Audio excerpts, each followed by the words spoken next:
Welcome back to the BN2 channel. We're getting into an explainer today that is just absolutely wild. We're talking about Marco Polo. And real quick, right off the bat, because we're going to touch on some complex economics, fiat currency, and massive wealth transfers today, remember, this is not financial advice, okay? We're just looking at history. The Polo Paradox. Unraveling the Silk Road's greatest mystery. This is one of those incredible stories you can take to the pub, tell your friends over a drink, and just completely blow their minds.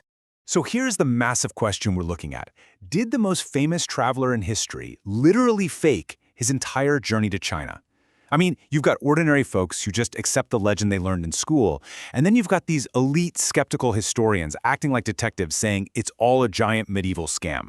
We're going to look at all the angles, the right-centric view of him as an incredible pioneer of trade, the left-centric view of him as a colonial exaggerator, all of it. Let's see what's actually real. Section 1. The Medieval Bestseller. To truly wrap our heads around this controversy, we first have to grasp the sheer, massive scale of this legendary journey. Look at this timeline. It's crazy. Marco was just a 17-year-old kid in 1271 when he leaves Venice with his dad and his uncle. Now, these guys weren't tourists. They were hardcore, elite merchant operators. They travel 15,000 miles over 24 years. 15,000 miles! And then he doesn't even write his famous book sitting at a nice desk. He gets thrown into a Genoese prison and dictates the whole thing to a romance writer he's sharing a cell with. You literally can't make this stuff up. And the book absolutely explodes. We have 140 different manuscript versions of Il Milione today. 140. And remember, this is way before the printing press. Every single copy was written by hand. This book was a total game changer for a closed-off medieval Europe because it introduced them to this unimaginable wealth and the incredibly complex macroeconomics of the East. Section 2. The Skeptic's Attack. But here's where the debate really heats up. Because the biggest arguments against Polo aren't actually about what's in his book. It's about what he completely left out. Check out these glaring omissions. No mention of the Great Wall. No mention of tea culture. Chopsticks? Not in there. Foot binding, the complex Chinese writing system, nothing. In 1995, Dr. Francis Wood dropped an absolute bomb on the academic world, pointing out these massive red flags. The skeptical argument here is that he never actually made it past Persia and just stole all these stories from Arab merchants trading in the bazaars. And it looks even worse for Marco when you dig into the Chinese archives.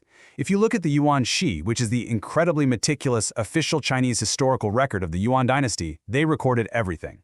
But there is absolutely zero mention of Marco Polo. Researchers have combed through local gazetteers for cities where he literally claimed to be the governor and found nothing. How does a VIP foreign advisor leave zero paper trail? Section 3. The Great Wall Mystery. Let's tackle the biggest elephant in the room. How do you live in China for 17 years and miss the Great Wall? People use this all the time. They say, look, he didn't see the wall. There's no way he was there. It seems like the ultimate proof, right? But the answer is actually a totally stunning twist of history that most people just do not understand. The stone Great Wall, the massive, beautiful brick structure you see in all the pictures today, it literally did not exist when Marco was there. It wasn't built until the Ming Dynasty, 200 years later, specifically to keep the Mongols out. Marco would have only seen these weathered, old earthen mounds from ancient dynasties. And politically, since the Mongol Empire ruled the territories on both sides of those ruins, a border wall was completely irrelevant to them, so of course it was irrelevant to Marco.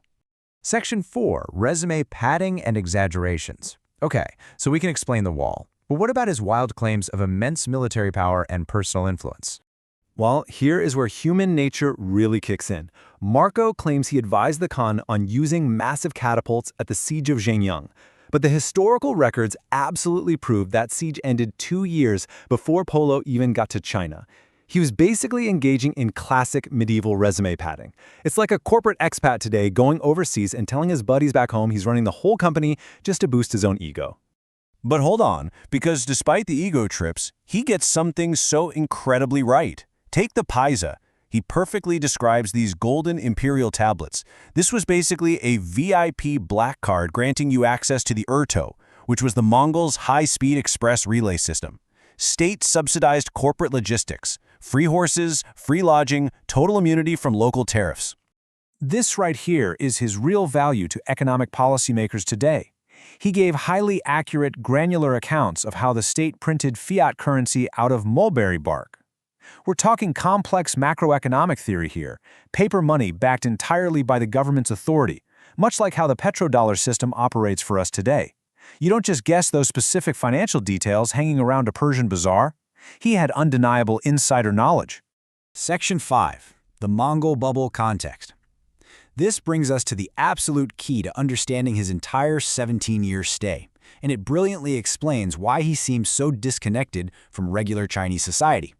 Marco Polo was what the Chinese called a simu ren. The Mongols didn't trust the native Han Chinese to handle their money or run the local government, so they outsourced it. They brought in foreign contractors, Central Asians, Persians, Europeans. The native Chinese scribes bitterly resented this outsourced labor, which is exactly why they purposely left Polo's name out of the Yuan-Shi. Plus, Marco was almost certainly operating under a Mongol or Persian administrative name anyway. So when you look at those missing details, the qi, the foot binding, it suddenly makes perfect sense. He lived in a segregated, occupying elite military bubble. The Mongols didn't drink tea, they drank fermented mare's milk. Their women didn't bind their feet, they rode horses into battle. Missing out on native Chinese culture actually proves he was living entirely inside that highly restricted Mongol administration.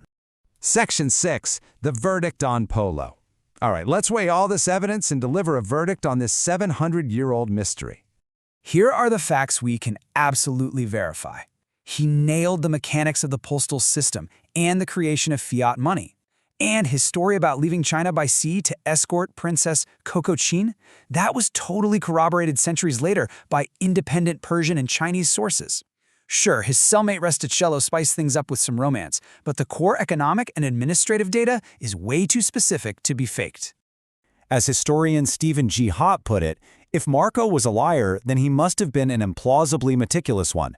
The consensus today among the real experts is that Marco Polo absolutely went to China.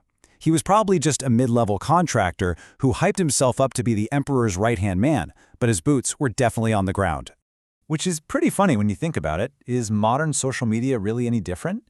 People go abroad, take a few highly curated pictures, exaggerate their status, and suddenly they're VIPs living these massive lives. It's the exact same thing Marco Polo did 700 years ago. Human nature literally never changes. If you like this talk and enjoyed uncovering this explainer with us today, please subscribe and like this channel so we can keep bringing you more.